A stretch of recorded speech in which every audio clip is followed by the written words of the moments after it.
Hello and welcome to the skating lesson. I'm Dave Lees. And I'm Jonathan Byer. Happy Sunday, Dave. Happy Sunday. We're dressed for different seasons, but it's humid and rainy and who knows, all the things. But this is this and that. We are going to be discussing everything going on in the figure skating world. And as usual, on the weekends, things start popping out over things happen by Sunday morning. Like, thank God. I am just like, every time I'm like, what could we possibly talk about? And then in comes like a list of 85 things to like watch and read. And at the last minute, and you're like, okay, there was a lot. Yeah. I do have a notebook where I keep track during the week. That is what you need to know.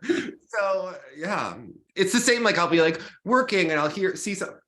Write it down, like, yes, this is. And it's easy because when there's so many things, like even some things last week, people are like, why didn't you talk about this? Why didn't you talk about this? And it's like, well, we'll talk about it next week. Yeah, and we will talk about it this week because what people wanted us to talk about last week that we didn't get to is the same gender ice dance article that was in Slate.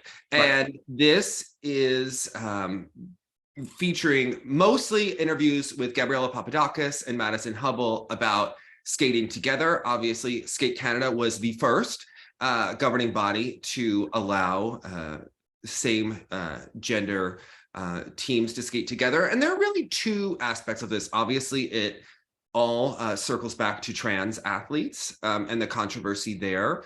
And it also goes to, really allowing young athletes to have a chance to dance together, especially people that might do solo dance when they're kids. There is a lack of boys in ice dance, and there are tons of girls who want to dance, and this allows them to skate together. So there are really like two factors there that happen. On the practical level, it's about that at the younger levels, and it also has to deal with trans athletes and how to do with that, which is a huge debate in sports.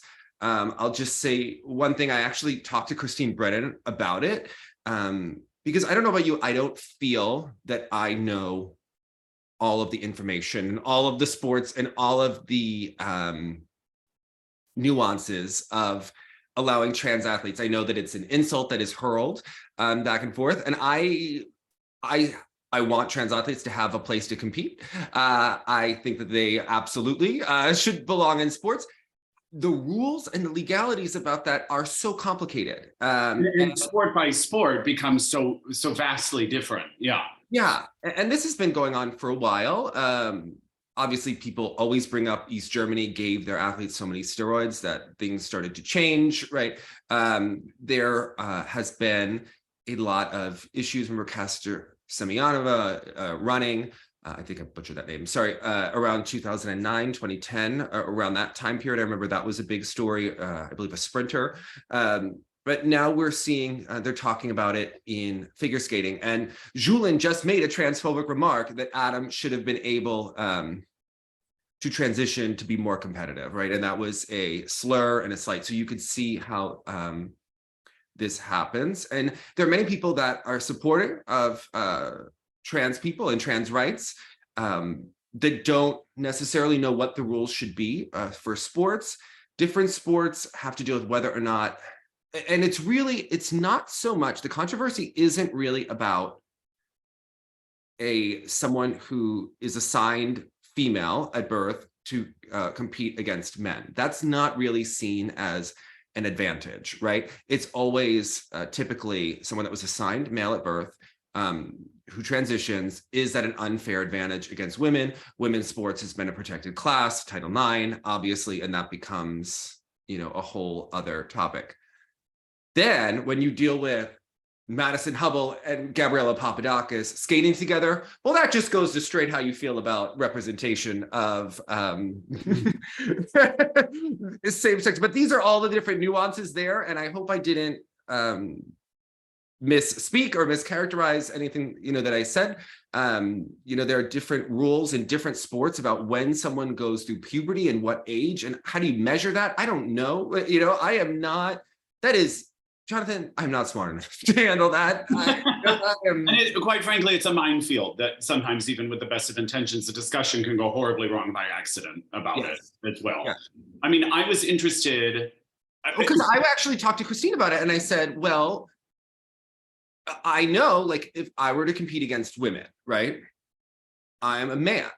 But if I am taller, you know, she's like, you're taller, you have a wingspan. Because I do know that when you're on hormones, your muscles do start to change. But how much do they, you know, how do you measure any of that? Then you get into discussions of, well, Michael Phelps had a condition in his body where, you know, about lactic acid that gave him an advantage. Like, what, you know, where is the line? So, right. Yeah, it's. Well, and it was interesting as I was talking about this, and, you know, it's even interesting in the arts, something like these award shows are now having to like grapple with, is this still going to be a best actor and a best actress, or are we going to just open it up and say best performances, and these sort of divisions are changing. And as I thought about it as applied to ice dance in particular, because that was sort of the subject here, I thought, does this kind of thing become its own discipline, or does it fit right in? Because there's a part of me, admittedly, that was like, will a team like Gabby and Madison be able to do the same technical things as another team? And then I thought, well, some people might be triggered by all of this because of some internal homophobia or something like that. And then I thought, well, does ice dance always have to appear romantic? We obviously have talked about many sibling teams where their approach is not necessarily one of romance. Now, having seen the Gabby and Madison clips that you posted today, it is very passionate. It is very romantic. And of course, I have no problem with that. I'm just looking at like two very talented skaters, like embarking on something new that's really fascinating to watch, and they could create some really beautiful new shapes and moves. I don't know, I'm into it. I wonder how that works with fitting it into the current discipline as it is, as opposed to being its own separate thing. And I love that you bring up East Germany, because of course, Jutta Müller, you know, mom of Gabby, coach of all the others in the 70s and 80s, she technically competed in same gender pairs when they were in post-war time or current war time or something like that, and all the they called it similar pair. You know, people get offended by same gender, same sex. You know, they want a different term. Oh, you know, they're similar. They're alike. Yeah, okay. But I mean, it's been done. It has been done. Actually, Ice Theater of New York several years ago, and I remember I have a video of it, but the song that they picked, I think it was Adele. It was Joel Deere and Christian Irwin did a same gender dance with two men, and it, you know, had a tremendous response, and it was a fabulously choreographed number.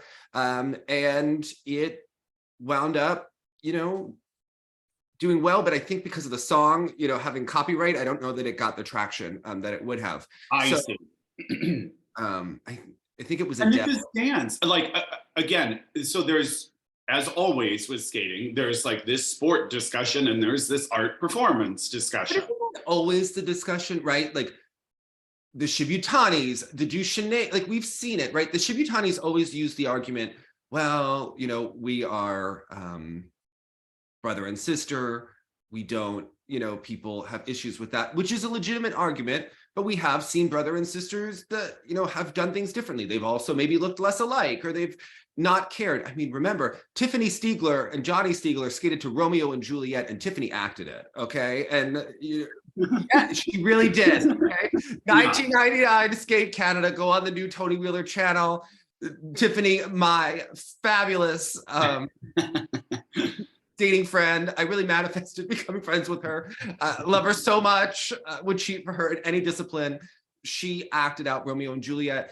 I didn't care it was her brother. No one was watching him anyway, okay? We were watching Tiffany, and that was the important fact. But even the current Czech junior world champions, brother and sister, and their approach becomes one of like great intensity and storytelling that isn't necessarily one of like caressing faces and romantic longing looks. And it works for me. But isn't there always a debate in skate? Like Shelby Lyons and Brian Wells, Danny O'Shea and his new partner. Isn't that a little bit uncomfortable when you get to these age differences? Right? Or quite frankly, these highly sexualized rhythm dances with like rumbas and tangos and all these things. And of course, you're seeing them at such, at the younger levels, and you're like, what's going on here? And then you had Alexander Svinin, who passed away, was a Soviet judge and someone, of esteem in the sport, who started speaking out and saying really nasty things about Papadakis and Cizeron. Right. Yours truly, last year on Facebook, and, said some really, homophobic things, and that stirred debate, so on and so forth. So, yeah, it's ugly. It can pull out some ugliness in people, that's clear. But like in approaching it solely from like that artistic performance standpoint, if you go to like a dance ensemble's big performance and they're going to do several pieces, it's not always going to be one man, one woman. They are going to team 2 women together, 2 men together. And it's just so common in dance, in the dance world. I don't know why it couldn't be replicated in figure skating. There's so much great skating out there. I remember talking to Cassandra, and she was like, well, what's the audience for it, right? Because when I went to Ice Dance International, I was like, this is some of the best skating I've seen, like this is way better than anything you see on a tour. And then you see something like this from Montreal. You almost wish that there could be a show or that people could go see. I mean, it's really like John Curry behind us, who had this vision of a dance repertoire on ice, and yeah. But I think something like, Papadakis and Hubbell, and you could throw in Liz Schmid and Yevon Mock and David Shapiro and people that are really artists on the ice, and have a venue for them, right? Yeah. I think it's kind of and we'll get to it. I was watching the Liz Schmid show, and yeah. And so many of these things, they transported me back to just sitting on Lincoln Center watching beautiful dance performances. Yeah. And it can be more that. And what are we all saying about the current system is we don't see the opportunity for that to flourish. And then here are all these people doing that exact thing we want to see. I would just love more venues for them in which to do it. Yeah, I really think, social media, I have so many mixed thoughts on it. I work in it. It has annoyed me. I think of all of our relationships with social media, with these algorithms and ads being targeted to you, right? But I think something like Papadakis and Hubbell being on social media in 2023 with the article, with people are going to love it, people are going to hate it,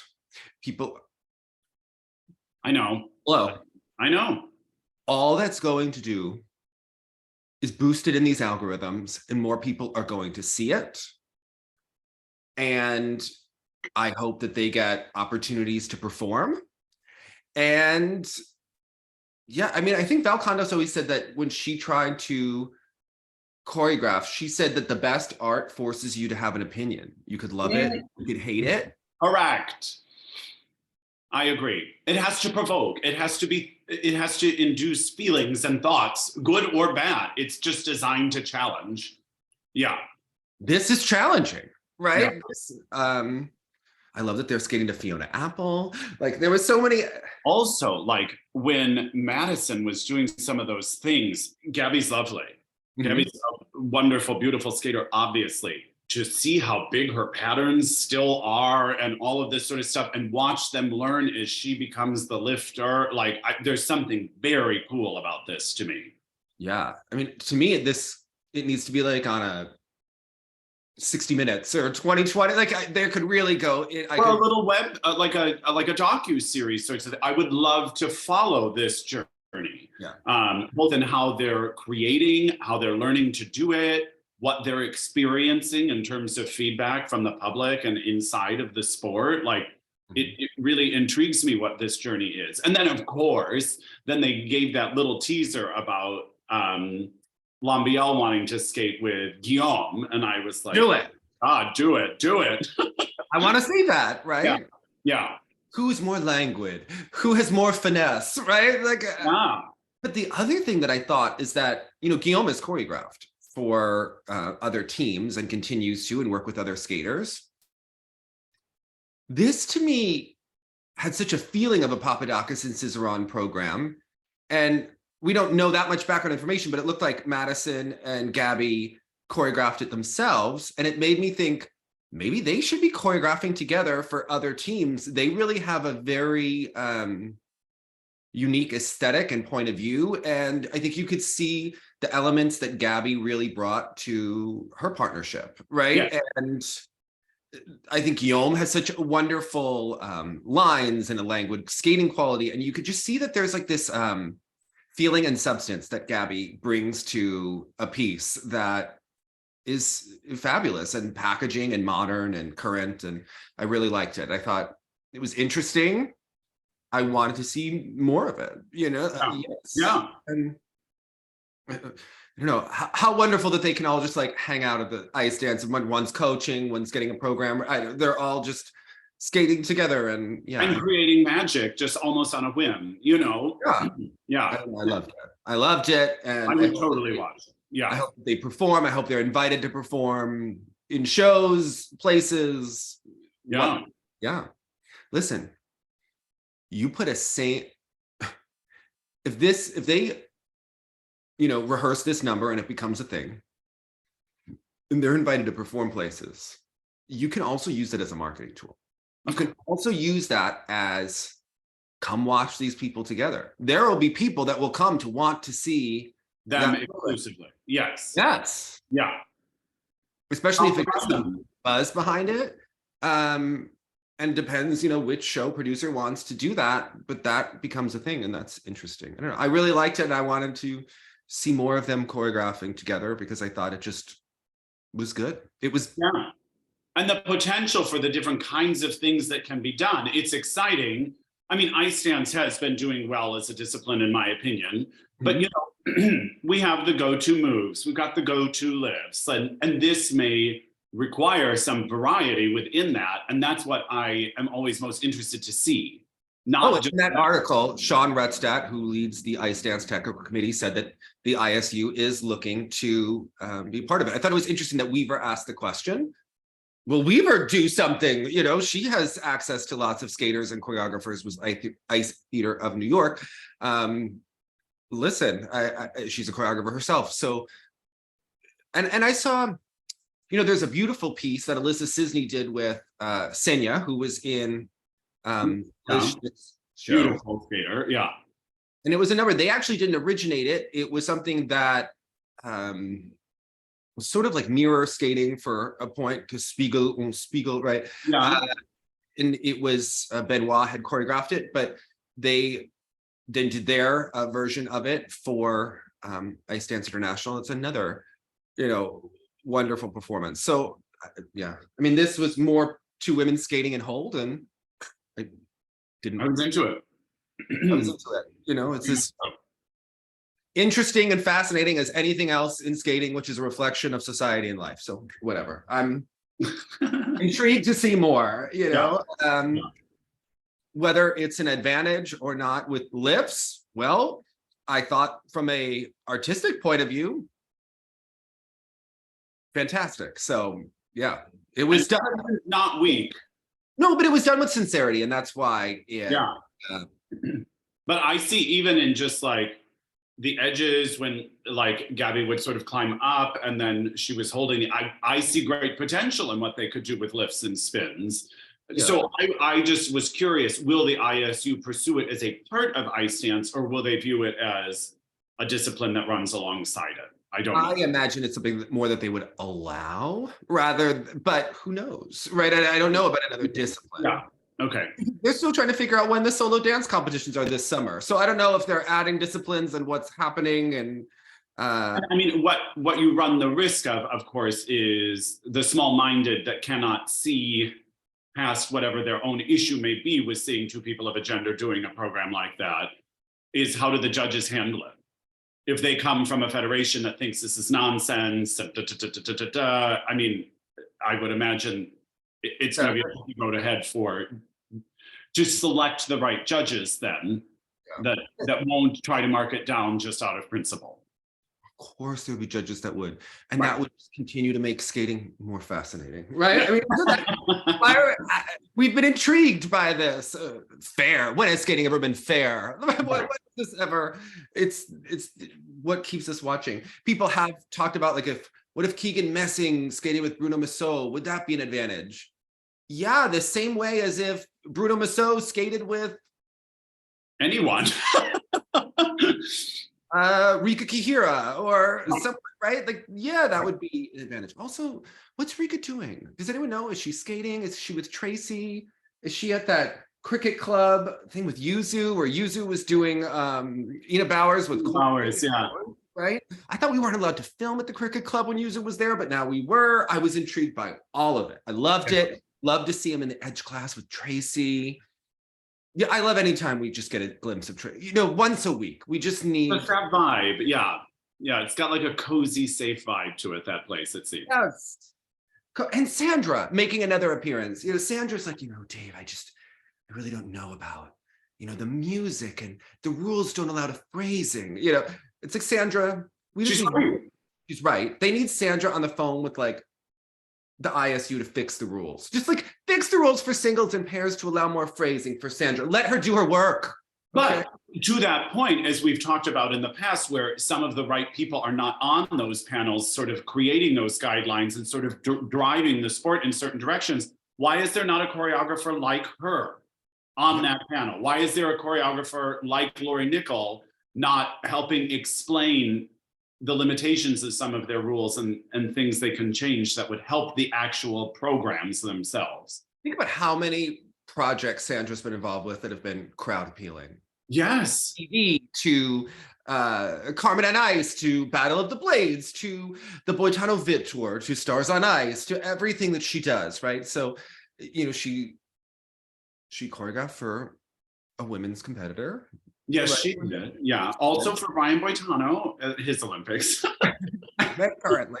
And then she and David collaborated on Satoko Miyahara, It's About the Walk, which Sandra didn't even remember was used in Stars on Ice. And she told me the song, and I started hearing it because the first time I ever heard the Prince song, It's About the Walk, was when Stephen Cousins did it on Stars on Ice. It was one of those things, do you ever like hear music and like see movement and you're like, wait, but who did it? I don't know if that's like an ADD or what, No, but you're remembering the program, but yeah. But I'm like, which skater was that? I remember the vibe. I remember, and it was like bothering me. And I was like, it's from that number where Tara was, again, underage, but like dancing, and there were grown men. So the message boards had a field day with it. Oh, and she was in like this Muppet skin, like top. It was very like 1999, 2000, and then like this green skirt. It was a whole thing. They didn't show that part on TV, but Christy and Luchen were on like this like zebra print couch and flirting with Stephen Cousins. It was a thing, okay, right? It's a different era. Yeah. Different era, right?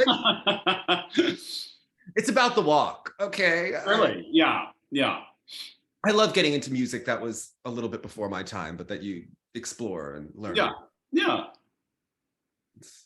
Speaking of, I do it as the music is one of my acting queens, Elizabeth Olsen, watching Love and Death, which there was a version of this Murder with Candy Armstrong with Jessica Biel, but this series uses music so well throughout it. And okay. Set the scene and the time, and yeah, I don't know, like particularly like use of, there should be an Emmy for use of music in a limited series. You know? Yes, I agree.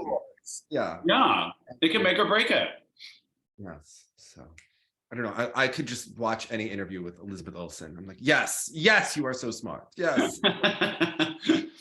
So, all right. Well, speaking of skating in the media, let's talk about this Debi Thomas episode of You're Wrong About, because I have to tell you, this is the second skating related episode. I think they did 2 episodes on Tanya, but the second subject they have covered related to figure skating, and the host appears to be a fan. She said that she went to the nationals in San Jose, which not many other people did this year. Yeah, okay. Unfortunately, they don't seem to get guests that know the facts and nuances of these worlds very well to have. And this is what drives me nuts. And to be honest, it kind of I love documentaries. I love these kinds of things. But it's sort of, when we see the skating ones, and you know sort of the behind the scenes and the filling in the gaps, and then you watch these documentaries, you realize how 9 times out of 10 they're often missing the mark and just serving you whatever they feel like making the moral of the story. And that was happening with a lot of the Surya stuff that was coming out, a lot of the Tanya Nancy stuff that seems to miss the core of the story, which is the skating. I wrote to them through the Tanya. I wonder if I still have it, but it just bothered me how incorrect it was, right? How many people think that like the backflip was banned because it's so deadly, as opposed to it just not being a jump? I think they were inundated because they wanted to chat about Tanya and they wanted to set up a time, and then I replied back and then never heard back. But yes, it was. I think that I love that they're covering skating. I love that they have someone. It's almost like they need another guest on there. It's a left-leaning show. I mean, you could tell it from the logo.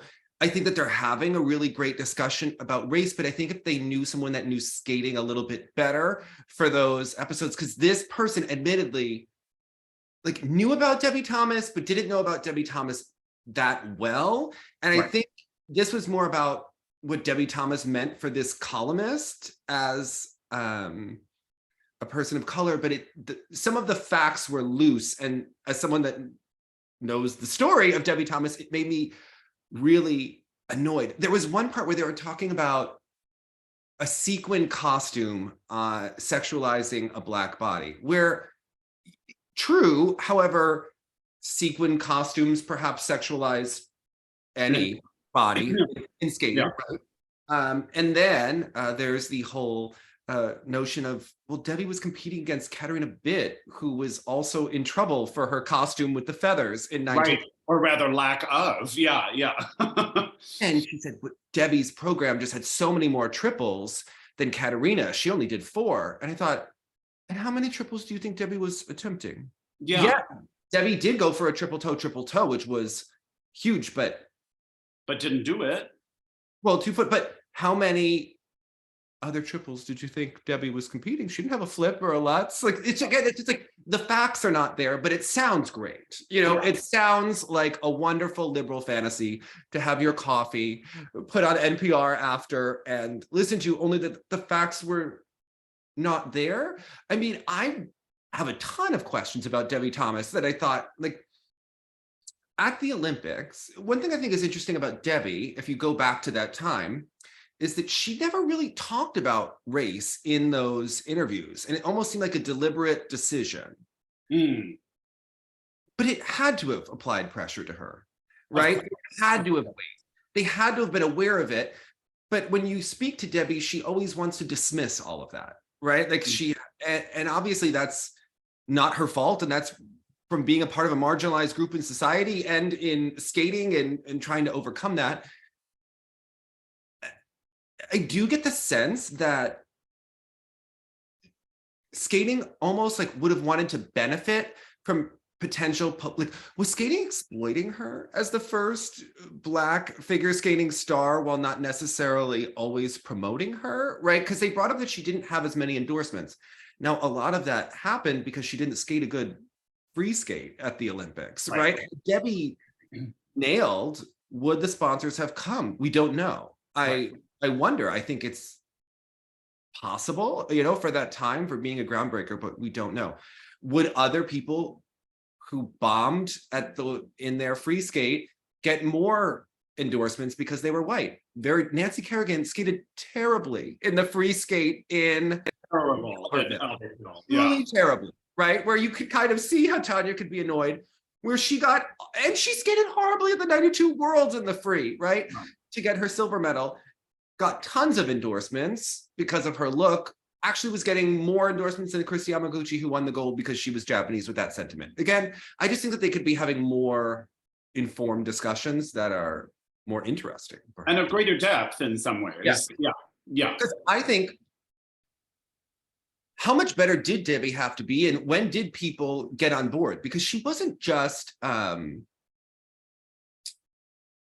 always robbed in her career. She started winning, right? And how did she start winning, right? How did the judges get on board in skating, where it's challenging to Yes, get. and this particular Olympics was not a judging controversy that had her in third.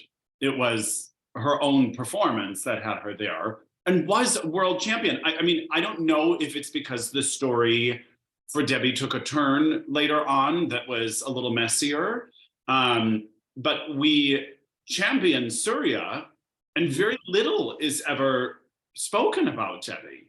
Even in the Surya podcasts or documentaries, whatever they do, there's very little reference to Debi Thomas. Yeah. I freaking loved Debi Thomas. I think that short program in '88 with that like unitard and the ba-da-da-da, and she does like the double, triple. I loved everything about it. Yeah. And her George Michael exhibition, fantastic. You do think, you know, she has talked about a bipolar diagnosis now. You wonder, how did that impact her? What kind of support? Was mental health even discussed in athletics? Yeah. How does that show up when you are trying to go for the Olympics as the first African-American woman to medal, but not talk about it? Did people advise her not to? Like, all of these nuances. Obviously, her mother advanced in business. How did that inform? Her mother would have had to overcome things as a woman, as a Black woman, right? Like, how was she raised? There are just so many different nuances, I think, of Debbie's story that have never been told. And I mean, what was interesting is Debbie really talked about it in a way that reminded me almost of like collegiate athletics. She was always like, here's the game plan. Here's what we're going to try this time. Like, she was always like nuts and bolts of the skating. She wanted to succeed. Debbie wanted to succeed and not talk about anything else. Right? Yes. And I kind of was really into that. And I thought, what an interesting job then for Alex, her coach, to have to, because if I don't know, I've not been an Olympic athlete, but when I would imagine that if I was, I would need the approach Alex gave her for the Olympics. Now, whether she was making excuses about it or not, she's like, it almost felt too controlled, too safe, too calm. Yeah. And that's what I would need to thrive. But she was clearly wanting that adrenaline and a little bit more of the chaos in order to sort of feel like she was in attack mode. I would imagine, especially if she was dealing with mental health issues then, it would make the training very difficult. Well, you know, they always say when you are recovering from trauma, you know, or things like that, to sit with your emotions, to not be busy as a point of avoiding stuff. And perhaps being busy helped her avoid the pressure. Of course. Yeah. And to be calm and just sit with yourself and your thoughts can be challenging. Send you a totally different direction. Yeah. Yeah. Rather than just numbing out and medicating or doing whatever you know have to do. So, yeah.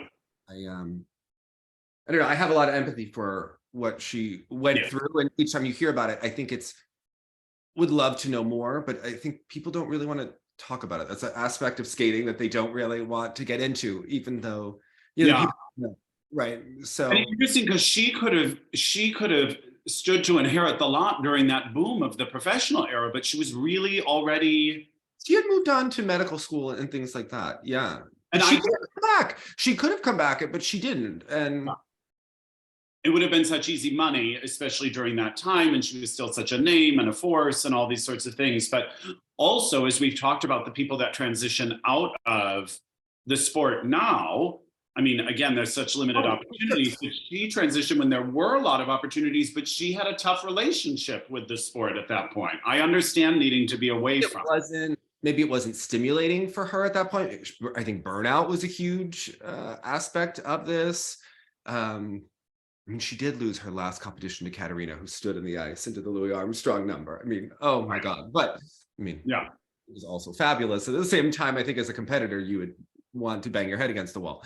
At the same time, Roy Flack, you know, was someone that did, and someone that's also not mentioned very often, although there's going to be a reality show / docuseries about a synchro team that she is putting together. Interesting. I saw the trailer for that will be out in July on WeTV. So that'll give us something to watch in the summer. And another interesting personality from yesteryear with fabulous split jumps and a backflip. And a part of that. Yeah, she was always an enjoyable one.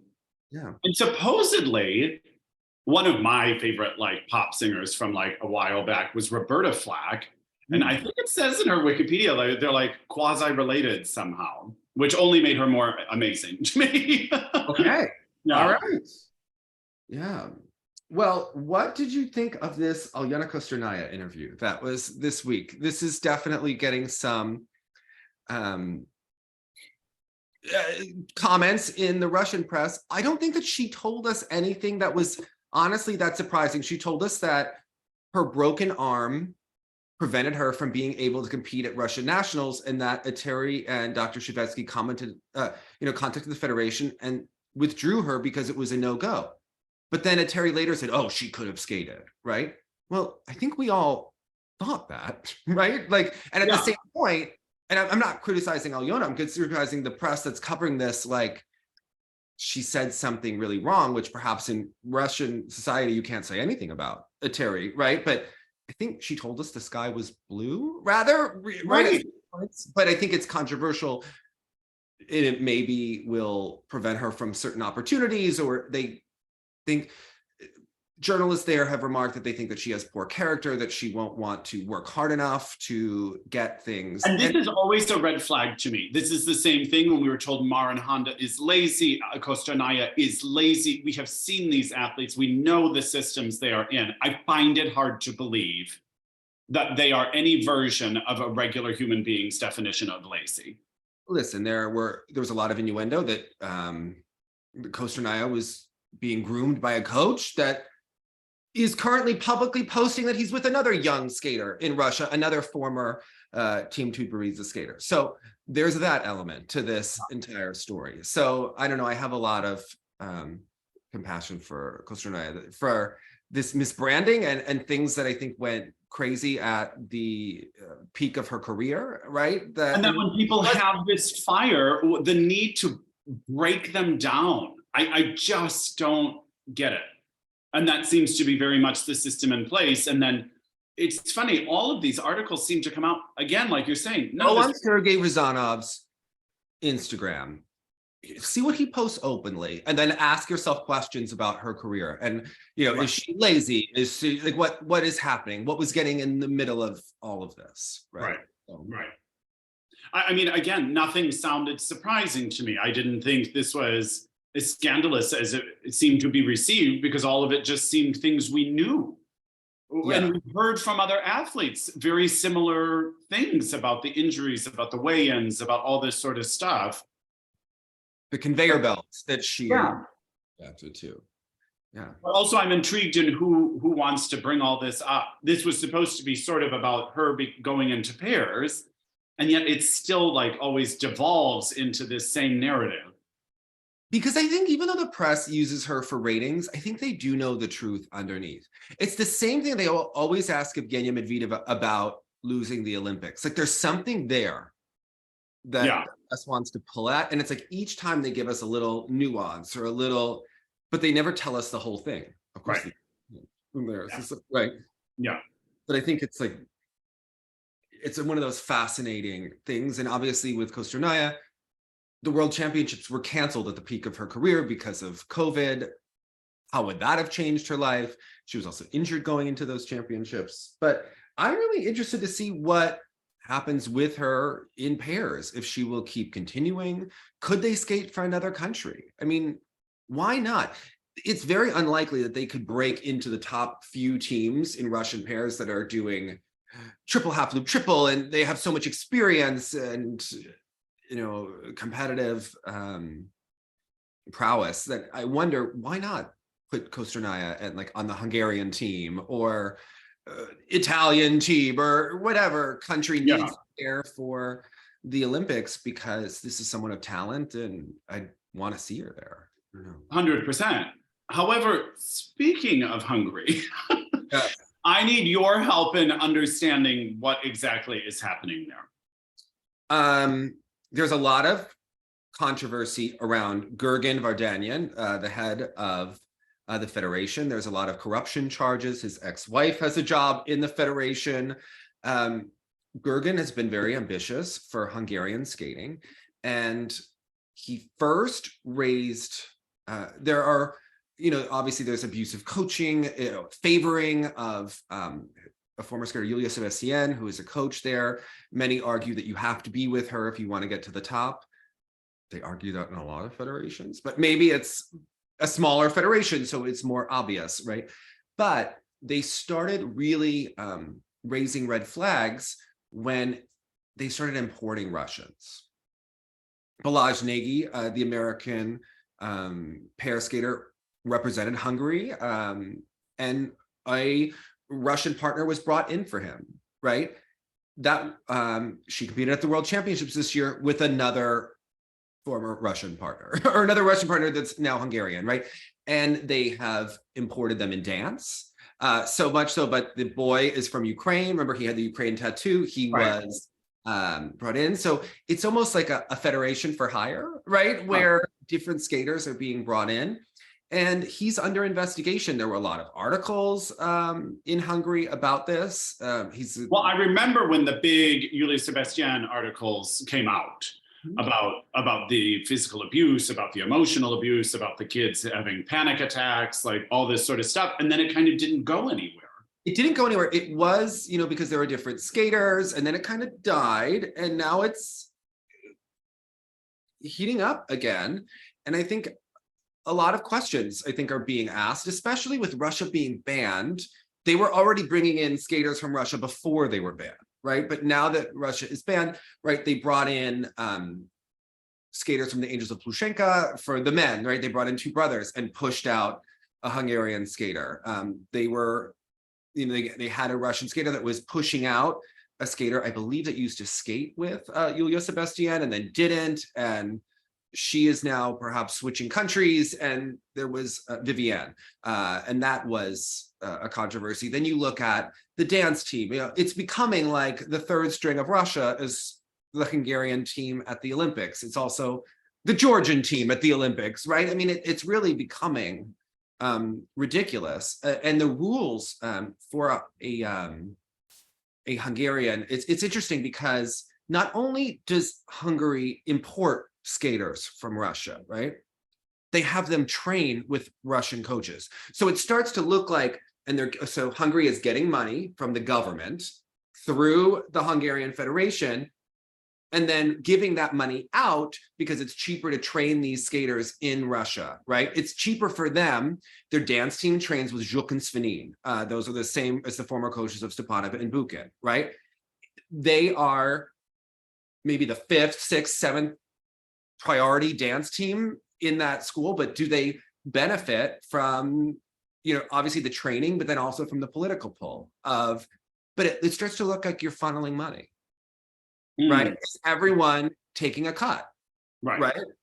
And I think that that's also a common practice. Which is a different situation, for instance, than what's happening in Montreal at the IM school. Even though they're sending their skaters there to train, they are indeed their skaters. They just didn't go to a new place and pick some easy grabs. Yeah. So then you have the pair team that's training in Sochi, right? But do they even have housing? Do they even, right? You get into all of these things. They're exclusively trained with the coaches that Gergen wants them to be in, if you want political favors, and talking to some of the athletes about that. It's, and that's the thing. It's like, lives in Russia, trains in Russia, represents Hungary. There's the flag, yeah. And that's the reality. It's the same thing for Georgia, right? And then, but people who are Georgian, when the female skater, Kubanova wins, the Europeans are also really happy that they won and that this is good for Georgian skating. But is it, if they're not really training in Georgia ever? Is it really doing anything for Georgian skating? That's kind of one of those philosophical conundrums. Yeah. I mean, obviously, the country I was most familiar with it was Israel in the 90s. You know what I mean? You would often see Israel today. I mean, right? Like, exactly. That was like sort of the first country I was like, oh, you can just willy-nilly sort of just go with one. Fascinating, because just on a political note, is it the prime minister? Is that what Hungary has? The prime minister of Hungary is very nationalistic at the moment. So it also intrigues me that they would send an Olympic team of skaters that are not Hungarian. That seems very anti the mood of the government there right now. Yeah. It takes 3 months to get citizenship there.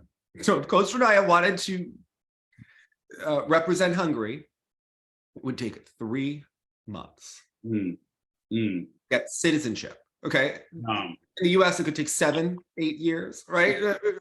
That's why you don't see Gleb switching over so quickly to represent the United States with Diana. They, can fast track it by marriage, but can they do it for the Olympics? Yeah. Unclear. All right. That's why you see Annabelle and her new partner, Igor. That they are. Rumors. Maybe they're going to go to France if Russia, keeps staying banned. So I do think that we will see more Russian skaters out and about. I don't think that we'll see all of the Russian skaters out and about. Well, because we also saw that in that article where they were saying they are currently drafting the declaration the Russian athletes and Belarusian athletes would have to sign. Yes. Knowing that they said they can't fully say they're anti-war because it is considered a crime in Russia to say that. So now can you imagine, I do not envy the people in that room trying to come up with this document or this statement that they have to sign. In the past, when Russia was represented as the Olympic athletes from Russia or the ROC, there was so much hubbub and so much no Russia, no games. Remember all of those posts? But then, of course, they capitulated and represented it anyway, right? Oh, it's better if we just go. Everyone will know us anyway. But being anti-war, it seems like it's a step too far where they may not accept the rules of neutrality. And it gets the IOC to be in a position of, well, we're fine with Russians competing. They just have to be neutral, right? Like it allows them to play both sides of the fence. So, but they were also referencing that in other sports, they were talking about like Formula One or something, that they have to sign these sort of statements of neutrality, not obviously specifically condoning or condemning any act of their government, but by just saying they're not a part of it. So I think the response, especially from the Russian athletes themselves and the public opinion, will be in how exactly that document is worded. Yeah. And knowing that they can't say in the document that they condemn the war, but they merely are just not a part of it. And the war continues to go on. And, right before this show, Oksana called because in in Simsbury, Connecticut, if you watch the interview with Oksana, she talked about how she had spoken to Scott Hamilton about the fact that they were doing Scott's cancer charity, Scott C.A.R.E.S is foundation, was doing a show, which they have done at other rinks, and they are doing, they did one last night at the rink in Simsbury, which was of course built. And remember, they brought over Galina, they brought over Gordieva and Grinkov in 1994. They paid, they gave them homes, right, to train there. And this was— Wasn't Tarasova there also? She was at a rink in Newington, and it was close by, and then moved over. They were originally different rinks, right? So, Viktor Petrenko's brother, Vladimir, has coached there all along. Viktor wound up moving to New Jersey, but this rink was kind of the height of figure skating, and a man named Bob Young helped put this rink, and get the skaters. If you remember Bob Young, his skater was the pair skater who got hurt while in Ukraine and was in the hospital. And remember, Galina and Viktor brought hospital supplies to her because the medical care in the Soviet Union was so poor. There was a big, fluff piece on this at the '94 Olympics. He wound up bringing them over. Bob Young was then, of course, banned and sued. So this is a rink that has been in the news. This is the same rink that Oksana was at in '97 when she had problems with alcohol. So this is a rink that has, was once very big. They're trying to rebuild this rink in Connecticut and, make it flourish again. And I think bringing a show like Scott Hamilton's is obviously part of that. I mean, they brought back Katya Gordieva to skate in the show, and Viktor was originally on the poster, right, for this as someone. And then Oksana was, speaking out saying, because Viktor was in Ukraine during the war, and then went and skated with Novka show in Russia. And then there's the added nuance that that's also against US law because Novka is sanctioned. Mm. Victor was then removed from the poster. Okay, Victor is then not on the poster benefit, but I was getting tips that he was going to be in this show. And I always liked working with him as a coach. I do think that this is highly questionable with stepping into that. It's very interesting to me that they took him off the poster, but he performed in the show last night. So then are they hiding that? Right? And is that and obviously if you're hiding something, you know it's wrong. Right. Right? You know. So Scott came out. Listen, you can go on Live Barn to the Simsbury rink and watch it. He cries on command when, as Scott is wont to do, he's talking about 1981. Victor skated Mambo number 5 last night. And which also felt like we've been seeing since 1981.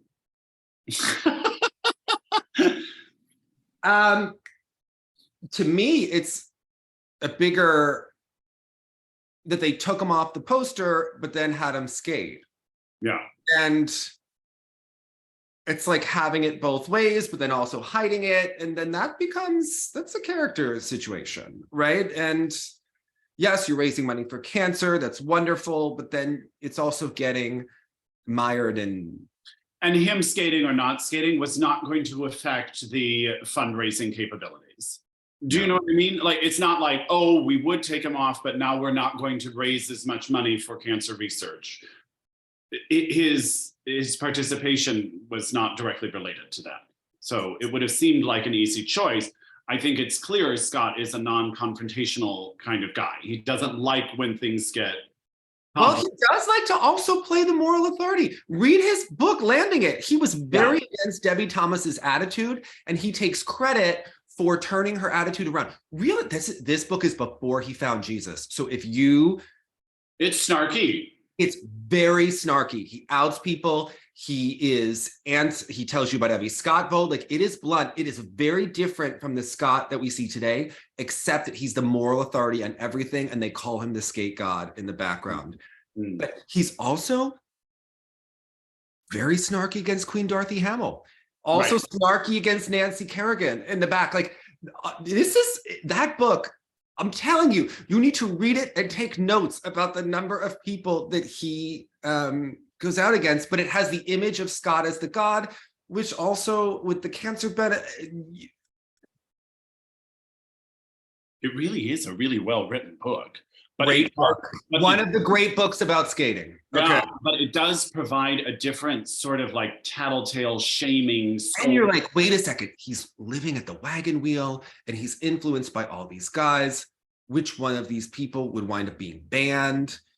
And then he supported Gordy McKellen after, but Gordy McKellen was, of course, in trouble. Right? There's so many different nuances there, and you could see how convoluted figure skating is, where unfortunately everyone is related to a lot of inappropriate behavior. There's no HR department. No one is policing anything, right?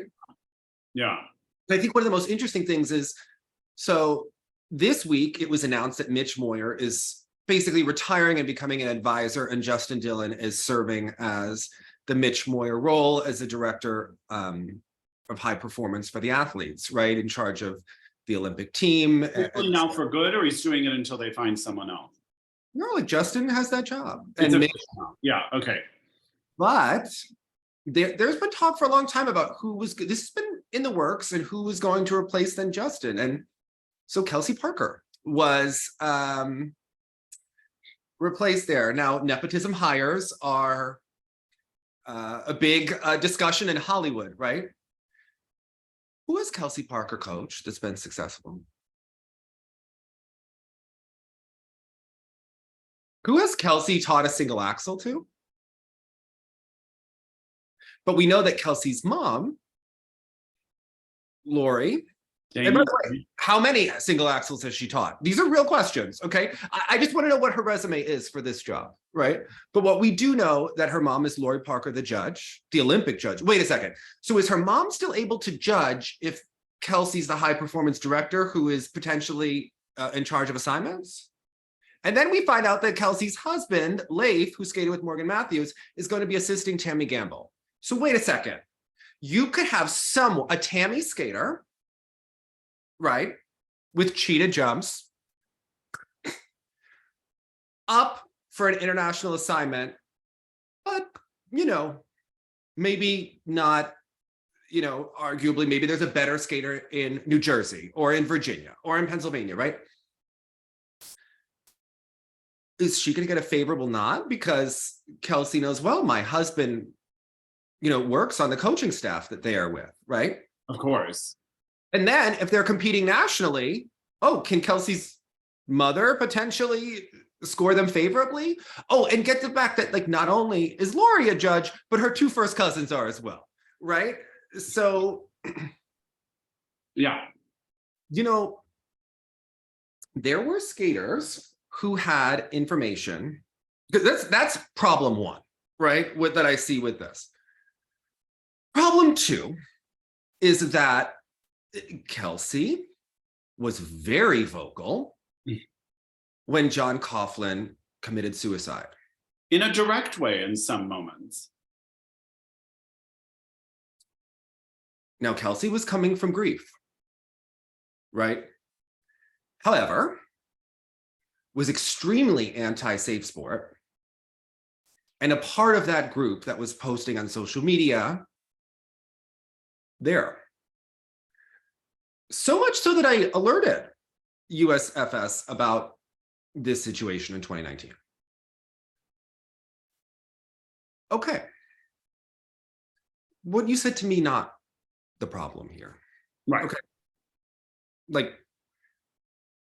Okay, you're anti-safe sport, and you're saying that, no, this person is fine, right? That was the argument. No, this person is fine. Those accusations are false. But now you're in the position as a mandatory reporter. And also, there's grief talking, there's everything else, but had the same posts up on Facebook still. Right. Not the John I knew. Even after many people came forward publicly. Yeah. And knowing now that it's... But you could think that way, right? You could think that way and have your own point of view, but now you are in a position. So what if an athlete has a problem? Are they going to go with and feel comfortable sharing that? That's the bigger issue here. It's not personal. It's what, and how do you fix that?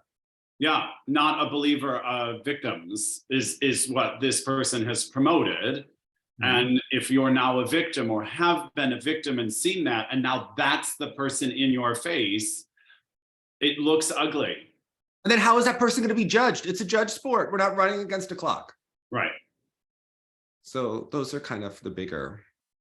And again, USFS is lost at the moment. So the idea that now we have just promoted everyone from within sort of seems like the anti-move, because we're not looking to keep the status quo. We don't want the status quo.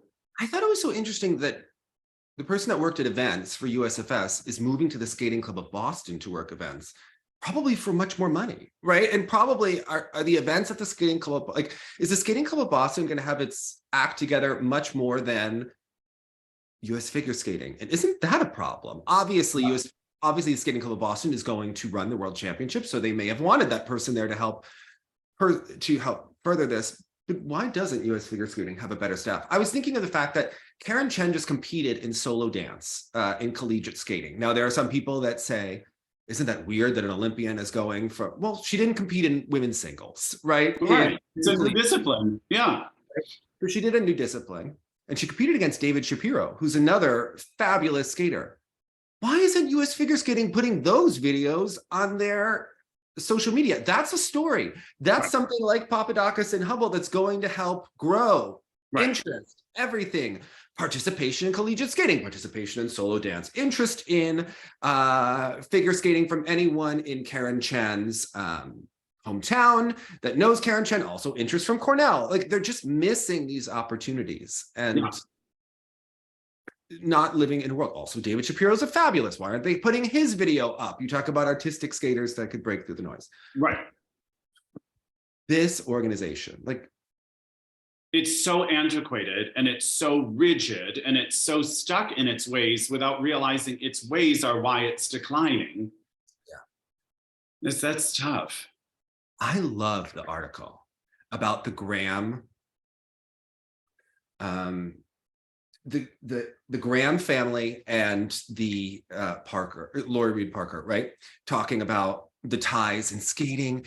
And it's like it's written as like a beautiful article about, oh, the family and how involved they've been in skating. And then, but if you think about it, you're like, wait a second. What about all of the groups of interest? Right, so Lori skated pairs with David Santee. Remember, he was the caller at Nationals on day 2 that gave Brady those questionably favorably calls. Brady's from Chicago, David Santee is from Chicago. Oh, that's interesting, right? Then David Santee's brother, Jimmy, is the executive director of the PSA. In 2013, he wrote that article about Max Aaron and how it was great that he didn't wear a sequin when he won a national title. A real old boys club, or what do they call them? The Harvard Boys Club? The old boy, it's a boys set, but then you think, oh, but so you're tied in people that are like, it's a very specific kind of point of view, right? You're like, from what? a long time ago. Right? Yeah. David, who skates to Rocky, skating being masculine, Ilya Malinin making the comments that he did, you start to like connect the dots, right? And start to see this culture and how it's potentially problematic and why it is refreshing to see Papadakis and Hubbell skate, because you start to see the landscape of two very differing views in skating with all of these judges and the world, right? So again, dragging it into the current age. Yeah. So I also loved it in the article, and in so many things they would brag about. So Hugh Graham was former president of US figure skating, right? He was the judge of Paul Wiley on the panel when Paul Wiley won the silver medal, right? Okay. Now, an American judge is typically supposed to go to the American skater. That's what is often expected. But there's another nuance to this. You know that Paul Wiley skated pairs and singles growing up. Right. He skated pairs with Dana Graham, who's Hugh's daughter. Okay.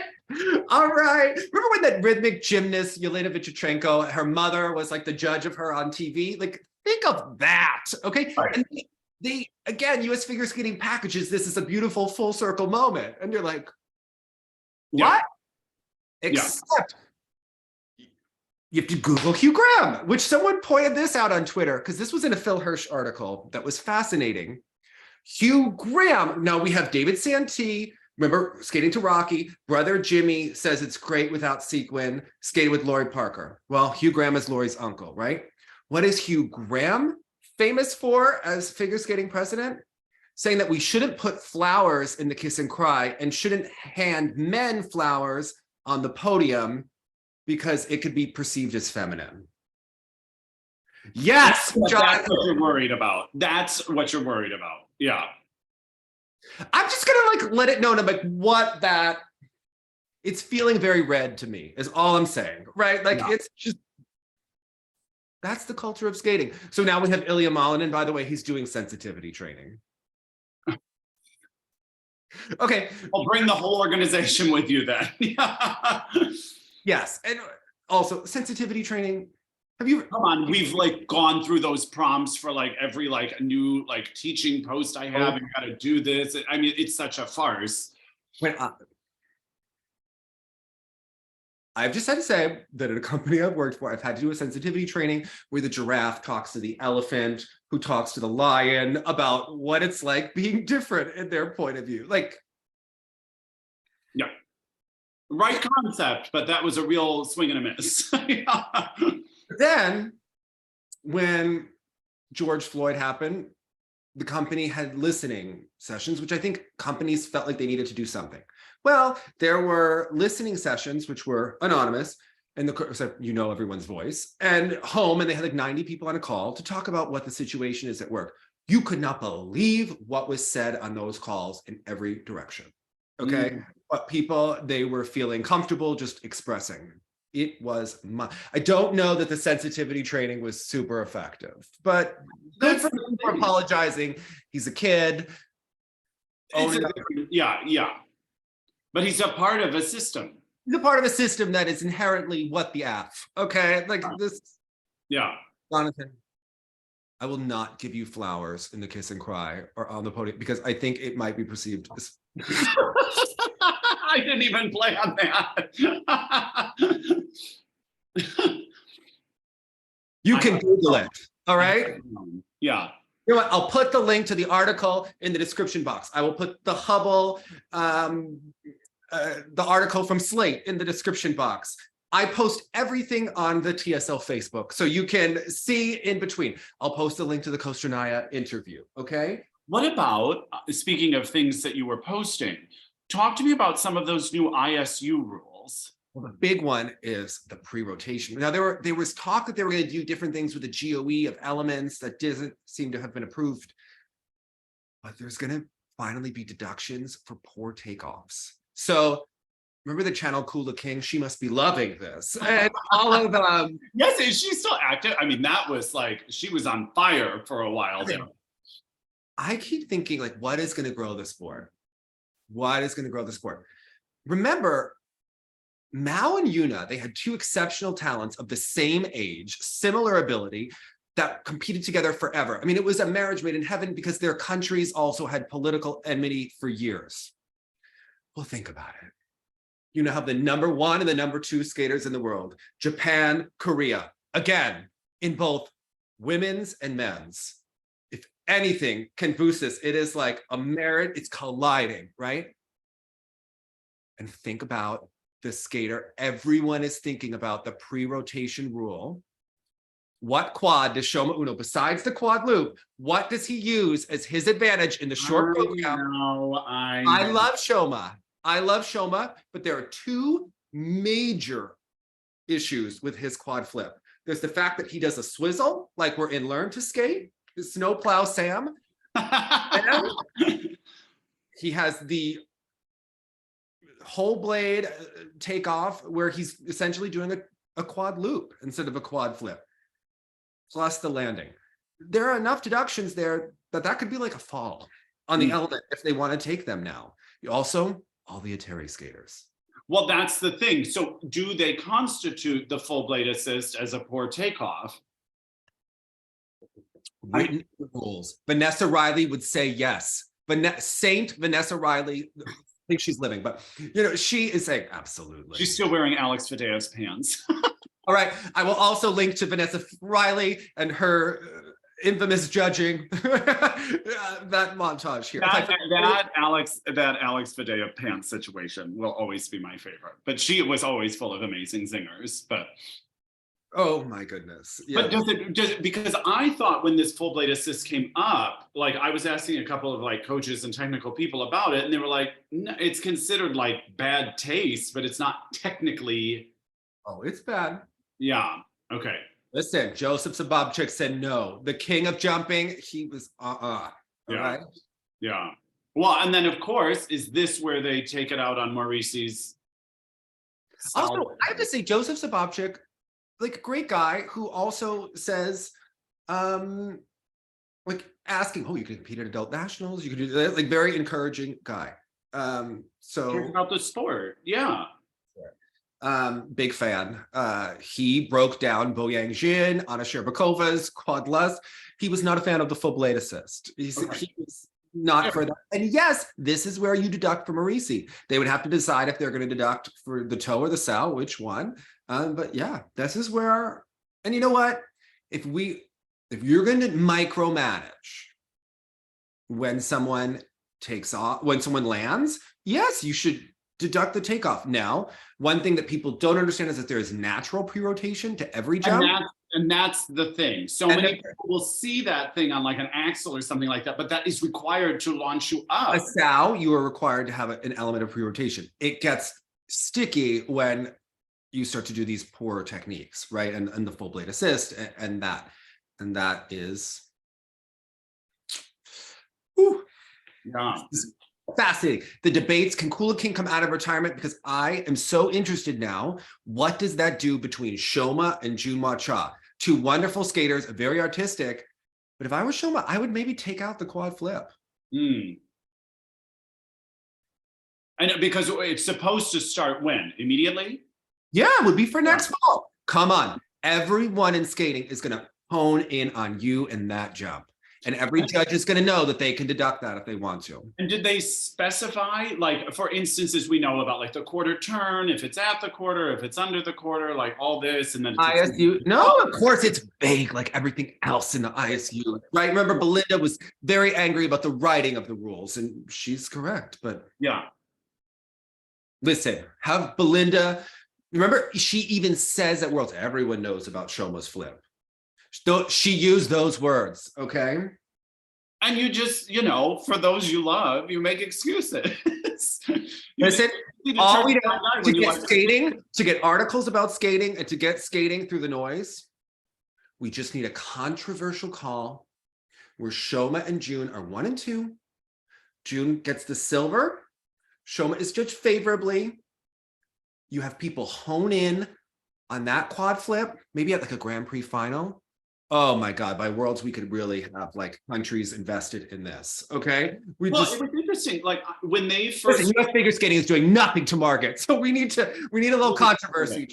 But even in the late 90s, early 2000s, when they really started talking about the flutzes, as a fan, it gave you something really to watch. It honed my eye. It taught me how to watch the flip and the lots and identify them better, figure out who was on which edge on the takeoff. Like, also, the more you know and the more you're looking for, the more invested you become in it. So I think also the idea of watching all these different takeoffs is also just engaging the viewer in another way also, where it will just drive me bonkers, is if it's like, oh, it's kind of— you could say it was like a sloppy takeoff. You could forgive it if you wanted, and then suddenly it starts throwing. Stevie Wonder could tell you that Shoma's flip is not a proper takeoff, and that those Eteri takeoffs are less than stellar. Yeah, I agree. I'm always like, listen, I'm waiting for, knowing that Russia could come back. Neutral's not. I mean, I've been watching who Eteri has. She's slowly rebuilding. There's a Daria Sadkova, there's Alyssa Debeglazina. I don't know if people want to see it or not. So, but I do have it all saved. I keep track. I do my job. They could get slammed or not. Again, it will be the application of that rule that's really fascinating to see how they do it. Well, isn't that always the case in skating? Yeah. Now it's opening up the rules. Yeah. For that.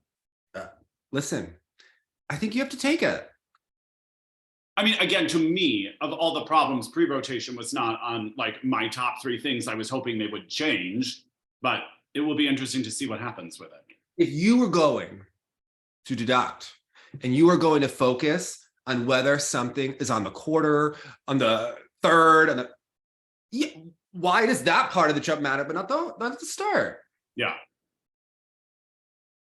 It's about getting the technique purer as well. Yes. Yeah, because it's about applauding and supporting when Junhwa Cha does those quads like butter. Okay. Yeah, and from the legs, again, this sort of like twitchy technique is what lends itself to that. So should June be deducted for an extended takeoff edge on his axle? Absolutely. Okay. Yeah. Fair is fair. Yeah. Again, as long as it's applied across the board, which we know seems difficult for the community. As long as we have beautiful artistry. C.A.R.E. is using Marie France again. Yes. Luna has new programs. And how about Sandra helping out like Brooke and Ben in dance? We keep pulling Sandra back in. She says that she's too busy. She doesn't love the rules. That woman loves to choreograph. Okay. Of course she does. Yeah, she's a creator. Yeah. There were all these seminars with Tracy and Brian. Why don't we have like a Sandra and Tracy seminar where we could like discuss the edge and then how to use the edge with emotion? We could. I want Sandra to do those for other choreographers. Well, they need it. Okay. Yeah. Also, I posted the full show of Revolution on Ice. one of the great skating shows of all time. David Wilson and Sandra directed it for Javi Fernandez, and you could see a more modern take on an ice show class. Just fabulous. There's Cunning, Papadakis and Cizeron, Yuka Sato, Javier Fernandez, like Yuna Kim. Oh, it's so good. Just like it's a fabulous journey. So how are you feeling about Roman Sadovsky and his training? I feel like he seems happy. I don't know that I feel confident that there's a total change, but he looks... It's always tough when you like a skater too much. And early on, I just really gravitated towards his skating, as I tend to gravitate towards artistic skaters that are outrageously inconsistent. That's kind of my thing, I guess. So I almost emotionally, as a fan, had to let that ship sail. And so now I almost keep at a distance, and I'm like, I hope you surprise me in the fall. But I have had too much heartache over the years following the skaters that I love their artistry that just can't seem to bring that. Maybe try solo dance. I don't know, Roman. I don't know. His quad toe is very nice when he does it. Wow, it's always been beautiful, but spontaneously landed. Yeah. He was talking in the previous video about a quad Lutz, and it's like, honey, your triple Lutz is not the moment. Like, let's bite off what we can chew, right? Yeah. Like, let's just... And especially for the Canadian men this year, it's... And June Cha showed us you don't need every quad. You need to do what you do. Yeah. What was holding Roman back was not a lack of more difficult quads. Also, Daniel Grosso has been at the Skating Club of Boston this week. I think Olga and Alexei were away in the Philippines doing a seminar, and I think he's there to get programs. He said he was going to be in the US, I think, for a month before he goes back. Interesting that he's not using Danny G. I was going to say, yeah. But I guess because Benoit works with Diana Davis, that this is all... He's approved.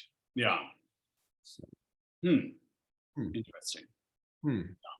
Yeah. But also, I loved this, the Liz show you sent me. Yeah. It was just... So Liz Schmidt's mother passed away unexpectedly this year, and Liz honored her with an ice show, which was wonderful. Particularly, it was her first solo number, Combining of the Atoms or Meeting of the Atoms, something with Atoms and Grace. Remember the Lorna Brown piece? It was like going viral in I think 2017, 2018. Yeah, choreographed by Lorna Brown. Lorna also did the number that Liz and Daniil skate together. Also beautiful. Yeah. I'm working on a piece. Lorna skated with John Curry behind us. She is one of the great choreographers, but you know that if you're going to do a Lorna number, you are going to be in a full bodysuit. She's going to spray paint it. It's going to be colors. She has this. But when you give the lines that she was giving and the extension and the positions, actually that kind of body, it was like watching a work. I couldn't believe that Cirque du Soleil didn't hire her. Like, okay, so I get that Lorna might be eccentric. Have her with Sandra put the show together, right? For Cirque du Soleil, or her with Sarah Kawahara. What could you do with the acrobats and that? Like, come on. Yeah, limitless possibilities. Get Sean Sawyer in a bodysuit, like, I don't know, putting his leg over here. We got it, okay? We can cast the whole show. Okay. Yeah. But it was just beautiful. It was so nice to see those kinds of programs. And I will link to this in the description box because Jordan Cohen, they posted it. It's weird, it's been shared all over social media, but it's a private link, but it's been shared like on everyone's Facebook that was in the show. So I will put it in the description box so that people can see it. I would really recommend watching Liz, Morrow, Senya, who does the number with Elizabeth Disney, has a beautiful Bach number there. It's gorgeous. Her extension is just wonderful. Yeah. Liz and Daniil do their number together. So it's fabulous. So yeah. Yeah, it was I think Liz is in ISU of New York, which is doing their spring concert. They're going to honor Jason Brown on May 8th. So we got to go, Jonathan. We got to go. How they do that? Yeah, we got to go watch Jason, watch Roheen. Let's do it. Watch Liz Schmidt, our girl. Yeah, it's just gorgeous. And I think like, oh, it's a shame they can't do this now. And then you look at these programs and you're like, why couldn't a competitive skater right now open their program that same way? Like all of these transitions and clustered step sequences and all of that sort of stuff, doesn't mean every part of the program has to look like that.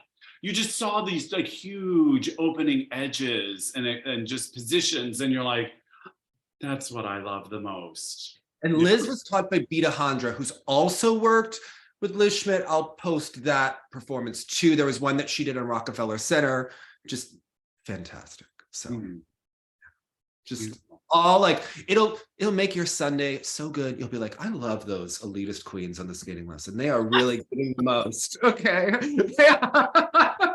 I love these dance numbers. Yeah. Listen, then we could watch Mrs. Maisel. We could watch Queen Elizabeth Olsen. Yes. Yeah, amazing. The whole playlist. The whole playlist. It's going to give you like 48 hours worth of viewing. I really would. All right. Like, yeah. Mm-hmm. Amazing. Okay. It's all right, Jonathan. Like, yeah, I appreciate it. I was so glad. I mean, you were showing me things this week that I wouldn't have found otherwise. And I was so grateful that you did. And we have also, I interviewed Queen Olivia Smart last week, who is, we still don't know if she's feeling more Spanish or German. My money's on Germany. Who's your money on for Olivia Smart? Yeah, I would assume that would be the easiest choice for them, but.